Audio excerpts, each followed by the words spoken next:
Hi, folks. Today we're going to learn how to solve quadratic equations using the quadratic formula. To use the quadratic formula looks like this. You need to memorize it. It's not given to you on any data sheets.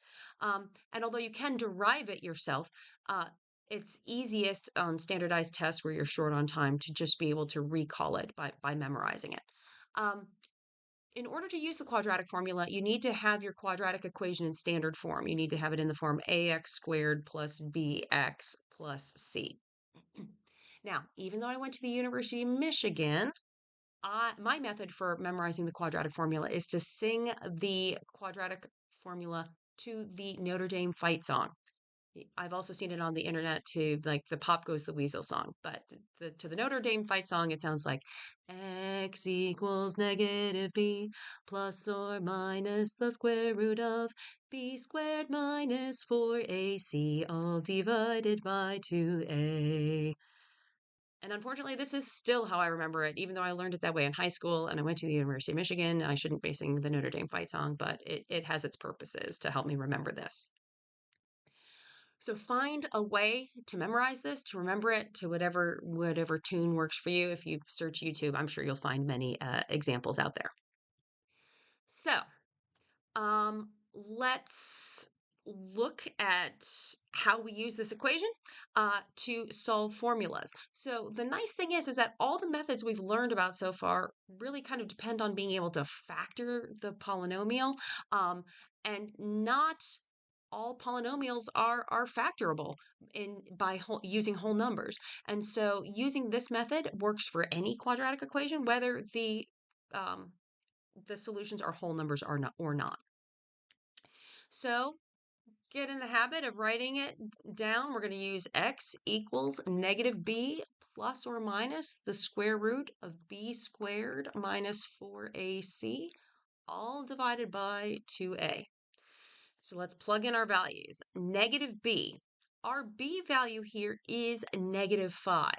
So please notice that it is important to have both of the negatives there, the negative that's in the quadratic formula, as well as the negative in front of the negative 5 that comes from the equation that we're actually trying to solve.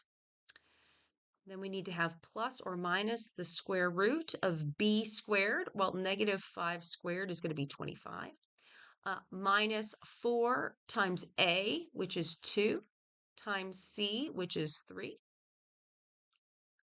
all divided by 2a, and a is 2. So if we simplify this, negative 5 is just positive 5, plus or minus the square root of 25 minus 4 times 2 is 8 times 3 is 24. All divided by 2 times 2 is 4. So we can see we're going to do 5 plus or minus 25 minus 24 is 1, and the square root of 1 is just 1. So we're going to do 5 plus 1 and 5 minus 1 divided by 4. So I'm going to have 5 plus 1 divided by 4 and 5 minus 1 divided by 4. So this is going to be 6 divided by 4, which is 3 halves. And this is going to be 4 divided by 4, which is 1. So my solutions are x equals 3 halves and x equals 1. Now, notice these are well, 1 is a whole number. 3 halves is not any kind of irrational number. We could have actually factored this polynomial using the strategies we've learned in previous chapters. We would have factored it as being 2x minus 3 times x minus 1. So although we can solve this quadratic equation using a factoring method, we can also solve it using the quadratic formula.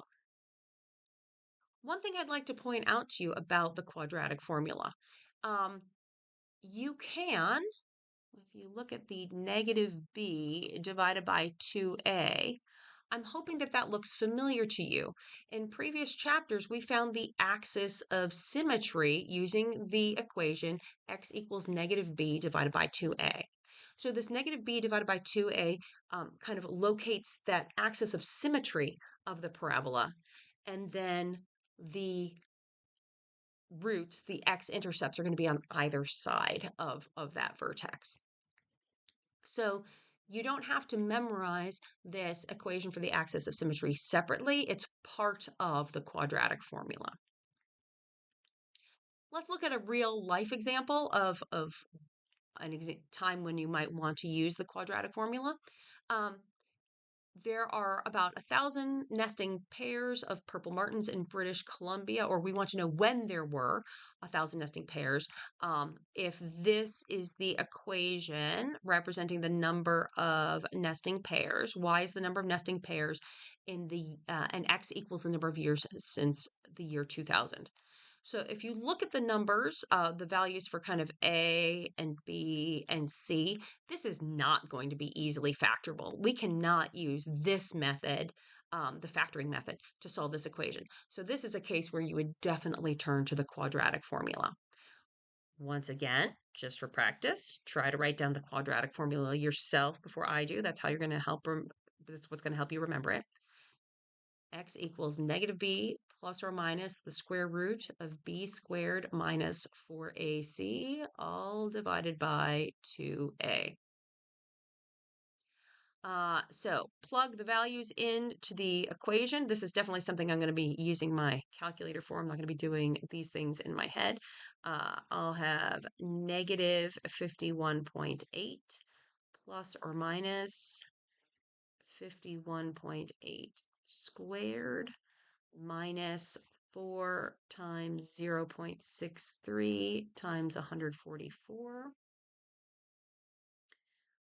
all divided by 2 times 0.63. And let me just do one more step here before I plug it into my calculator. So this is still x equals negative 51.8 plus or minus the square root of 4,840.36 divided by 2 times 0.63 is 1.26. And what you get if you do this kind of twice on your calculator, oh, by the way, the square root of 4,840.36 is going to be about 69.57. So you can try adding that to your negative 51.8 and subtracting it from your negative 51.8. And you'll get as your answers x equals 14.1 and x equals negative 96.3. Of course, in the context of this problem, we are not going to go backwards from the year 2000 because we kind of start this equation at the year 2000. So the second answer doesn't make sense in the context of the problem. So we're going to go with x equals 14.1 years. And of course, if these are years since 2000, it was about the year 2014. So if we can model something like this with a quadratic function, then we can find its solutions using the quadratic formula. Okay, so notice this square root part of the quadratic formula. That b squared minus 4ac is all underneath the square root. That expression under the radical has a special name. We call it the discriminant. And the reason the discriminant is important is because, remember, you can't take the square root of a negative number, at least not in Algebra 1. We'll have imaginary solutions later on in Algebra 2. But if the number underneath the radical is negative, then you know you have no real solutions. If the discriminant equals 0, then you know you have exactly one real solution. And if the discriminant is greater than 0, you know you have two real solutions. So examining the discriminant gives you important information about your equation and how many solutions there are going to be. So let's practice using the discriminant to help us understand how many real solutions there will be for each of these quadratic equations. Here, for question A, this is already written in standard form. There's no rearranging that I need to do. And I'm not going to use the whole quadratic formula. I'm just going to use the discriminant portion. I'm going to do b squared minus 4ac. And my b squared is, my b is 8, so 8 squared is 64. And I'm going to subtract 4 times my a value, which is 1, times my c value, which is negative 3. So 64 minus, minus negative 12 is going to give me an answer of 76. And 76 is greater than 0, so I expect to have two real solutions to this equation. Let's look at another example. This equation is not written in standard form, so before I can use the discriminant to kind of analyze how many solutions I'm going to have, I do need to rewrite it in standard form by subtracting 6x from both sides of the equation. It's going to have 9x squared minus 6x plus 1. And now I can use that discriminant to b squared minus 4ac. So that's going to be, my b value is negative 6. I'm going to do negative 6 squared, which is just 36, minus 4 times 9 times 1. So negative 6 squared is 36, minus 4 times 9 is also 36. So this equals 0. If my discriminant equals 0, I expect to see one real solution. And so then I could continue to use the rest of the quadratic formula to calculate it if I wanted to. Let's look at one more example. Determine the number of x-intercepts of the graph. This time, this is written in standard form. Notice this time it's written as a function as opposed to an equation. My previous examples were set equal to 0.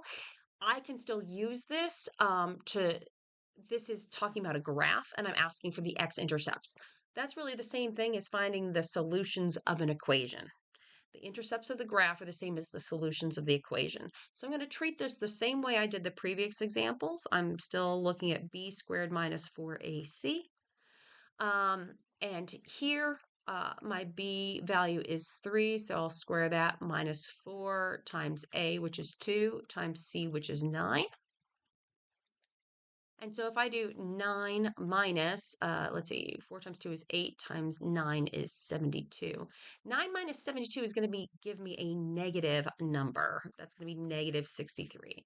Because negative 63 is less than 0, I expect to have no real solutions.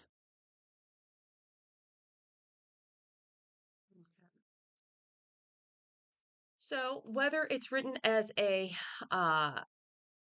equation or as a function, I can determine the number of solutions or the number of x-intercepts using the same strategy. At this point, we have learned several different methods for solving quadratic functions. So I've summarized them in a table here down below from your textbook. Back in chapter 7, we learned how to factor quadratic functions. And this is a very fast, straightforward method so long as the equation is factorable. Some expressions are not factorable with whole numbers, so this factoring method doesn't always work. Graphing can be a good strategy. You can see the number of real solutions by seeing how many times your parabola intersects the x-axis. It works if approximate answers are good enough. So if you just want to know, like, about what year does this happen, yeah, you can round off to the nearest year or 0.1 that way. You can use technology if you're using graphing, but unfortunately, graphing does not always give exact solutions. Using square roots. Using square roots is great if your quadratic function happens to have this format and you can take the square root of both sides, but not all equations have that format. The quadratic formula, which we've learned today in this lesson, can be used for absolutely any quadratic equation. It gives exact solutions because it's written in terms of square roots. And we learned in section 9.1 how to give very precise answers with square roots, how to simplify those square root answers. Unfortunately, this method takes a bit of time. You have to, and it requires remembering the quadratic formula. You need to remember x equals negative b plus or minus the square root of b squared minus 4ac, all divided by 2a. That takes time. So if you can factor, that's a faster method than using this. So let's look at some practice problems and look at the best method and why that's the best method. If you do not have a b term, if b equals 0, then using that square root method that we learned in this chapter is probably best. Just rearrange the equation to solve for x. So I'm going to add 32 to both sides of the equation, and I'm going to get 2x squared equals 32. I'm going to divide both sides by 2, so I get x squared equals 16. And I'm just going to take the square root of both sides, but I need to remember when I do that I get a positive answer and a negative answer. There are two solutions here. Okay. So if there's no b term, this is often an excellent choice. Looking at this next example, whenever you have an a term, the factoring, which we learned about in chapter 7, is just a little bit more complicated because I need to think about all the factors of a times c. So all the factors of negative 48 that might add up to negative 13. There are a lot of possibilities there, and it might not necessarily pan out to something that I can easily factor. So I'm going to go ahead and use the quadratic formula this time. I'm going to do x equals, write it down before I say it, negative b plus or minus the square root of b squared minus 4ac, all divided by 2a. So negative b is negative 13. Remember to have both the negative sign from the original formula as well as the negative sign attached to the 13. They're both important. Plus or minus the square root of b squared, so that's negative 13 squared, minus 4 times 2 times negative 24, all divided by 2 times 2. So simplifying this a bit, I'm going to have positive 13 plus or minus the square root of negative 13 squared is 169. Then I'm going to have minus, actually it's going to be negative times a negative. So negative 4 times 2 is negative 8 times negative 24 is 192. All divided by 4. So if I have 13 plus or minus the square root of 361, all divided by 4, the square root of 361 is actually 19. So this one would have been nicely factorable, but it still might have divided by 4, not by 6. But it still might be faster to do it this way than to work out all of those possible factors. 13 plus 19 is 32. 13 minus 19 is negative 6, but I still have to divide by 4.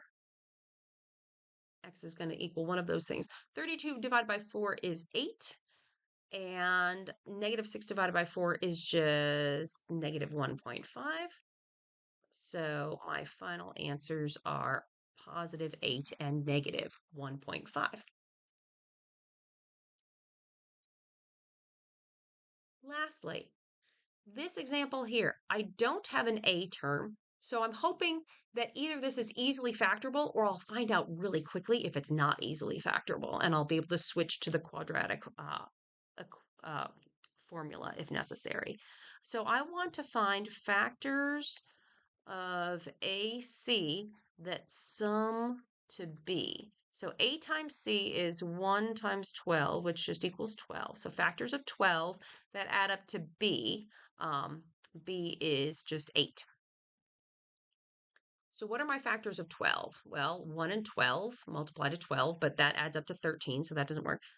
2 times 6. Yes, 2 times 6 equals 12, but 2 plus 6 equals 8. So those are the factors I want to use. So I can factor using x plus 2 times x plus 6 equals 0. So from this, remember our zero product property, our rule that says if the quantity x plus 2 times the quantity x plus 6 equals 0, then either x plus 2 equals 0 or x plus 6 equals 0. I can solve for both versions of x. Here I subtract 2 from both sides and get that x equals negative 2.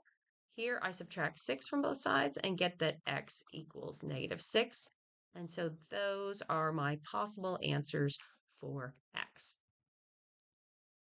So here you see 3 different quadratic equations that we can solve different ways depending on um, which of which method looks easiest, and we go for the fastest method. I hope this helped.